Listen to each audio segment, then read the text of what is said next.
Hello everybody. If you're watching this, you probably have been paying attention to my TikTok series where I look at every interception thrown by a quarterback, give it a grade, and determine just how much of it was their fault. Maybe it's a 0, which means like they threw a good ball but it was dropped, batted up in the air, and picked. Or a 1, where the wide receiver just ran a horrible route. It's not a great throw, but mostly on the situation or the receiver, or maybe the corner just made an excellent play on the ball that no one could do anything about. Maybe it's a 2 grade, which would mean it's mostly on the quarterback, but maybe there's a little bit of other things at work. Maybe it was 3rd and long, or maybe the wide receiver didn't play it just perfectly, and there's other things that are wrong with the play outside of just the quarterback. Or maybe it's just a straight up 3, which means it's completely on the quarterback. There's no one else to blame. The quarterback made a terrible play that is not defendable. And yeah, those are my 4 grades that I give a throw. So I've been doing that, and a lot of people have been requesting that I do Jameis Winston from 2019. So here it is. It's too long to be a TikTok video, and it's just a really long video, so I'm going to get right into it. The first interception is actually not bad. You've got the wide receiver Godwin and O.J. Howard running zone beaters over the middle of the field. You've got the fullback in the flat, and Jameis actually does a nice job getting his eyes first to the wide receiver, and that's going to widen out Fred Warner following the eyes of Jameis. Then O.J. Howard's going to run in, settle in the hole in this zone. Jameis's eyes snap to the tight end, makes a throw. It's a little bit high, yes, but you expect your big first-round pick tight end to come down with this, but it's batted up in the air and picked off. I don't think Jameis necessarily did anything wrong here, though. I'm giving this one a 0. The second pick, though, is not quite as forgivable, and it comes down to what most of these picks are going to come down to, and that is mechanical issues. On this one, when he sets to throw, that front leg is kind of at a goofy angle, doesn't really stride into this, and his toes are pointed very much kind of inward, and even during the process of this throw, it's kind of moving around. It's not really set. You could blame maybe the offensive line here. They're blocking 5, there's 4 rushers, and yet there's still a free guy. But I don't think there's enough pressure here for Winston's mechanics to be as poor as they are here. And when you're pointing that foot towards the sideline, your entire body is going to kind of follow through where that foot is pointing. And sure enough, he misses towards the sideline and throws a pick directly to Richard Sherman. I'm giving this one a 3. On the third and final pick of the day, Winston just kind of throws a lollipop up to a screen that hasn't developed. No one's there to get it except for the defensive back, who returns this for the second pick 6 of the day. And it looks really bad, but I think part of this is on the right tackle. Screens take a while to develop, and he loses instantly. Winston's got to kind of throw this screen with anticipation. He's anticipating the center to make this block and the running back to sneak through this alley and maybe make a play on the football, but the center can't make that block on Dre Greenlaw. Greenlaw blows it up. The running back can't get there. It goes to the defensive back. So the right tackle, the center, the offensive line, I think that there's failures at multiple points here, not just on Winston. Probably shouldn't have thrown it with so many things going wrong. Probably should have just spiked it into the ground, at least in the area of 44.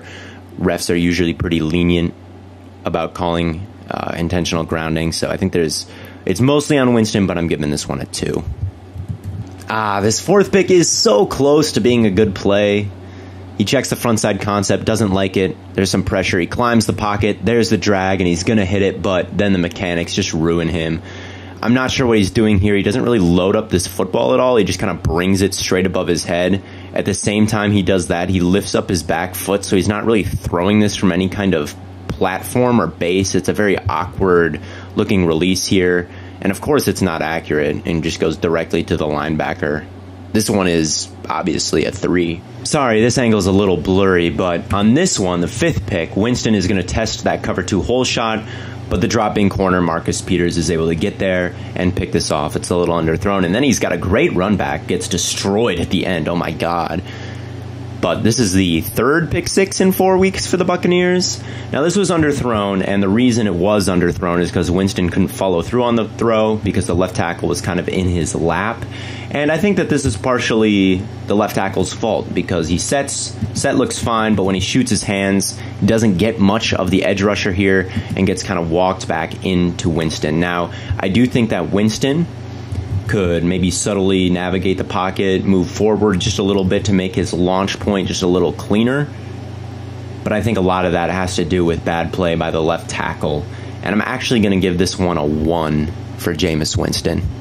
On this one, the Bucs are running a curl flat concept, and what these flats are going to do is widen out the defense, and then you hit the curls in behind it. And what you got to read is the linebackers and which ones are staying in too far, which ones are getting too much depth, and which window is going to be easier to hit that curl route. Now, initially at the snap of the football, based on body language, it looks like Kuechly might be overcommitting and running into the flat just based on what he's doing immediately and the steps that he's taking. So I think Winston's kind of banking on that and picks this side. However, as soon as he really commits to that side, Kuechly eases up and clogs the throwing window.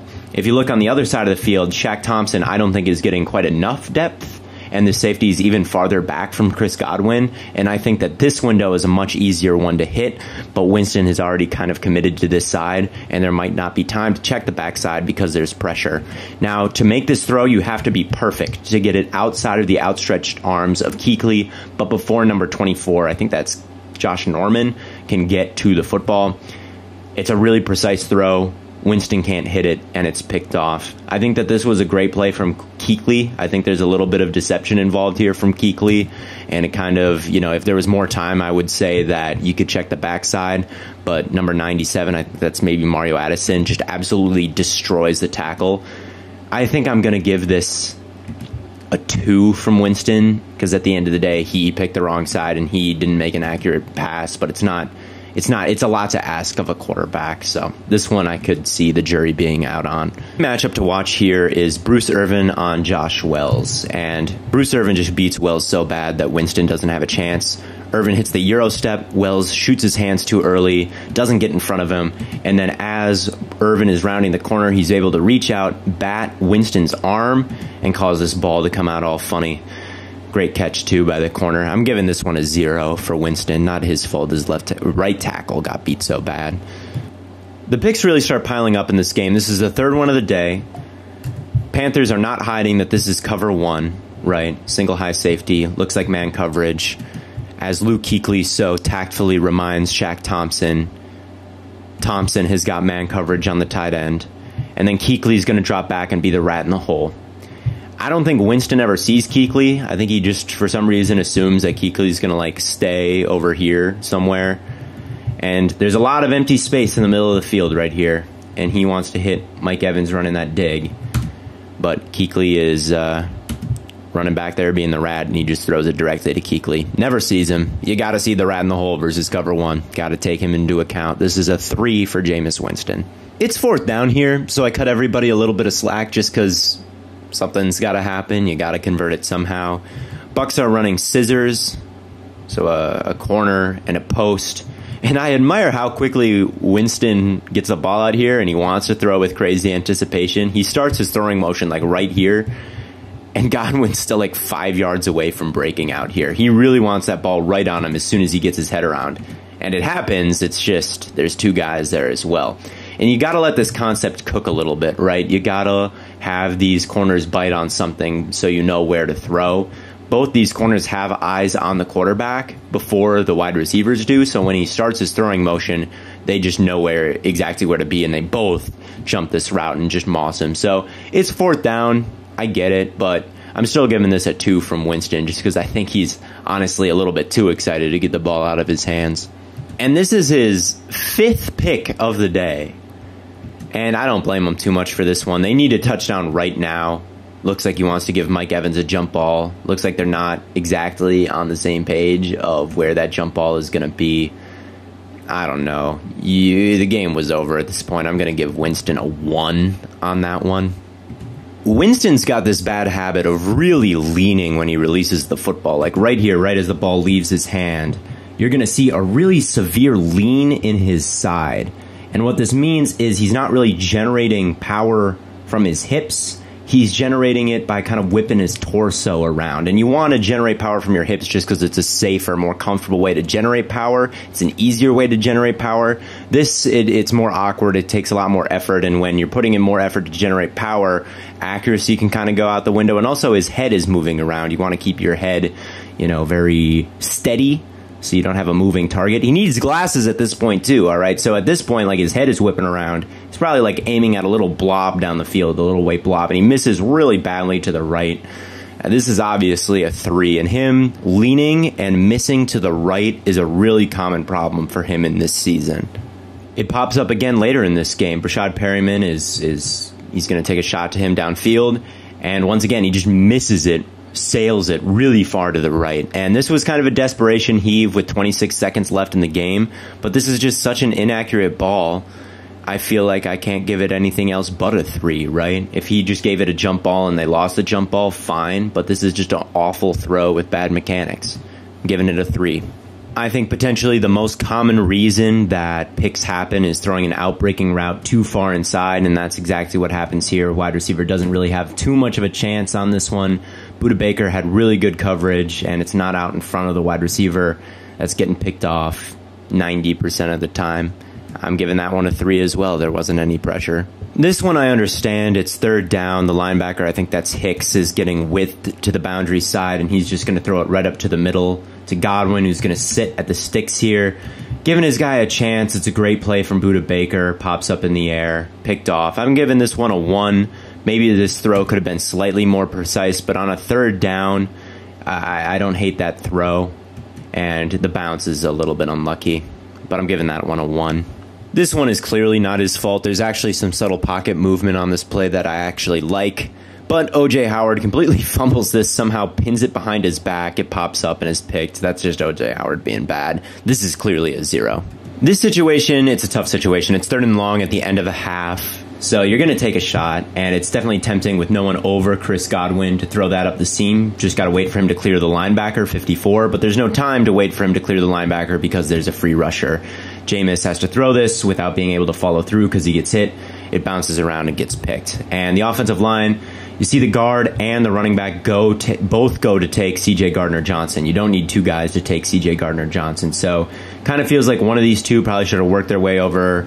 Probably the running back should have worked his way over to take this other blitzing defensive back. I think part of that is on the protection. Not a great throw from Winston, but considering everything that was going on, I only think that this is a 1. This is a 1. I honestly have no idea what happened here. This is just a horrible miss. I don't know if it's a miscommunication or what, but the concept works, right? We've got a clear out up the seam, and then you've got a hitch, and then the live route is this dig right there. And the dig's going to be open because you've got Demario Davis, I believe that is, carrying this guy up the seam. You got 54 staying with the hitch, and that is opening up space for this dig to go, and there's no one, everybody's vacating that area. If you were to throw this with some anticipation right here, Evans would be able to make this play, but it's nowhere that the dig is going, and it's nowhere that the dig has been. So I don't know if he expected Evans to run a different route, or if it's just a horrible throw. Looking at the mechanics, I bet anything we're going to see that bend again. Yeah, there it is. Can't really follow through because there's a guy in front of him. I think this is just poor mechanics and a horrible throw. I'm giving this one a 3 for Jameis Winston.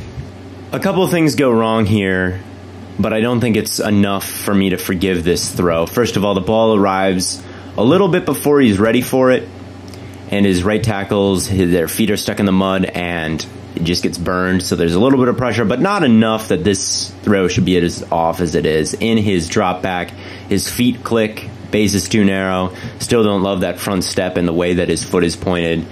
And this is just an inaccurate ball that's too far inside. Evans doesn't have a chance at it. I think this one's on Winston. I'm giving it a 3. On this play, Mike Evans is running a post. The single high safety is on the other hash mark, so you've got all this space to exploit, and I think Winston was just going to throw this no matter what. Trufant does a great job reading this, or film study or what, because immediately after this ball is snapped, he starts working his way inside to cut off the post. This could be really bad if this was an outbreaking route for Trufant, but he guesses right, and he's right there when that ball arrives. I think that Winston, with all the time in the world, kind of has to hold off on throwing this because Trufant is working his way inside and has basically eliminated all leverage, but he throws it anyway. Evans gets totally cut off. Again, lots of time to make another decision, make something happen, go in scramble mode, take off, pick up a couple yards like that. It's first down. I think he just kind of forced this and locked onto it and was never going anywhere else with it. I'm giving this a 3. It's third down here, and initially it looks like he wants the speed out at the sticks, and honestly I kind of think he could have thrown that, but at the point that he was at, this would be pretty dicey. He'd have to be perfect. Then he moves on. These linebackers are getting a lot of depth, and some of these underneath routes are open, but the pocket's collapsing. He tries a jump pass, and it's not accurate, and it's picked off. I think that this one is on him. Not only do I think it would have been possible to throw that first thing, like at this point, just stay in this throwing window and hit the drag or something. Instead, he's going to try the jump pass to the running back. Going to make it too hard on himself. And this is just an impossible catch for anybody. I get that it hit his hand, but no one is just stopping on a dime and snagging it behind him like that. So, this is a 3. Darius Leonard was giving him all kinds of trouble in this Colts game, all right? I think he predetermines where he's going to go with this ball, and that's the backside post here. And he's going to start by looking this way, but I don't think he was ever going to throw it this way. I think he was just like, oh, we're going to draw all these guys over here with my eyes and then hit the post and behind it. But it doesn't actually draw anybody that way with his eyes, all right? Darius Leonard continues to, move to take away this backside post. And when he looks over there, he just throws it instantly, even though it's the check down that's wide open and 3 guys are on Evans here. And he just throws it. A great catch from Darius Leonard, to be fair. But still, not probably a ball that should have been thrown. Check down was there. It was first down. I'm giving this one a 3 for Jameis Winston. This is another fantastic play by Darius Leonard. He really sells the all-out blitz here by engaging with the center. The first place Jameis looks is at the tight end. And he's like, this is an all-out blitz. Not only do I have this guy, but I also have the backside slant that's going to be able to pick up more yards after catch. So I think he gets a little bit greedy, passes up the wide-open tight end to throw it to the slant that could be a touchdown if he takes it the distance. But he doesn't notice that Darius Leonard has started to drop back and take away that throwing lane, which I think he's got to notice. I think he's got to notice that. And he ends up throwing it directly to Leonard. This is a great play by Darius Leonard. This is a really crafty defensive play from the Colts in general. But I think you got to throw that. You had a wide open guy. And I just don't think you can throw that once Darius Leonard starts to drop. I'm giving this a 3, although I don't feel great about it. And I think it's another pick 6 for Jameis Winston. Once again, that lean, that mechanical issue, the lean is really getting to him here. It's really severe. That huge arc in his side causes him to miss to his right. And he's got someone that's open up the seam here. There's separation here. Put that right in the breadbasket. That's very NFL open. But bad mechanics cause him to throw it way behind him. It's popped up into the air, and it's picked off. There's no pressure for him here. There's an open guy. Got to make the throw. Doesn't make the throw. That's a 3. I don't know what this route concept is. There's 2 slants right behind each other. This guy's also working the middle of the field. Everybody's way too close together. It's like I'm watching the Ravens. This one linebacker can basically take away all 3 of these guys. But Jameis has to make a throw. He's under pressure. It's a great catch by the linebacker.